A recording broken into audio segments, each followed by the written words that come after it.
आज एक खास मुलाकात गाजीपुर की बेसिक शिक्षा अधिकारी हेमंत राव जी के साथ। सर, हमारे चैनल में आपका बहुत बहुत स्वागत। धन्यवाद। जिस तरीके से आपने पटल पे शिक्षकों को भी बताया या बच्चे लगातार पढ़ रहे हैं, अब जो नई शिक्षा नीति आई है उसके बारे में सर हम आपसे जानना चाहेंगे कि प्रोसेस क्या है जिसको कि अध्यापकों को पूरा करना है।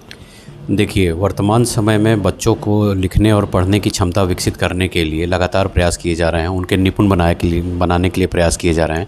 नई शिक्षा नीति के तहत बच्चे पढ़ लिख और समझ सकें, उसके लिए लगातार प्रयास किए जा रहे हैं। भाषा और गणित दोनों पे विशेष रूप से फोकस किया जा रहा है। इसके लिए निपुण अभियान चल रहा है। हमारे यहाँ के काफ़ी बच्चे निपुण हो गए हैं और हमारा यह लक्ष्य है कि मार्च 25 तक हम लोग समस्त बच्चों को निपुण बना सकें। सर, बहुत सारे विद्यालयों में आप देखा भी होगा जो निपुण लक्ष्य को प्राप्त नहीं कर पाए हैं, उनको आपने सख्त निर्देश भी दिया, उन्हें क्या कहेंगे?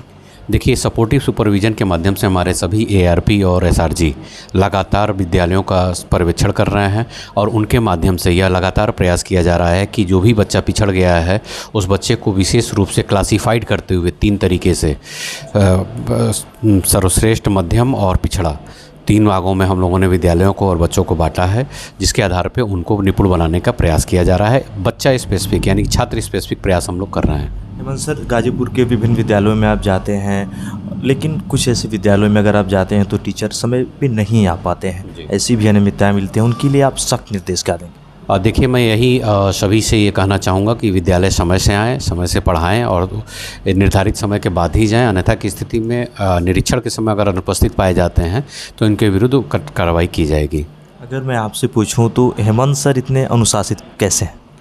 देखिए, कोशिश ये की जाती है कि हम लगातार अनुशासित रहें, अपने दैनिक कर्तव्यों को अनुशासन के और एक नियमित कार्यप्रणाली बना के करें। उसकी वजह से ही हम लोग रह पाते हैं और उसके अनुसार ही कार्य करने का प्रयास करते हैं। देखिए, जन्माष्टमी एक हमारा बहुत ही अच्छा त्यौहार है। इसमें प्रभु श्री कृष्ण के जन्मोत्सव को हम लोग अष्टमी के रूप में मनाते हैं।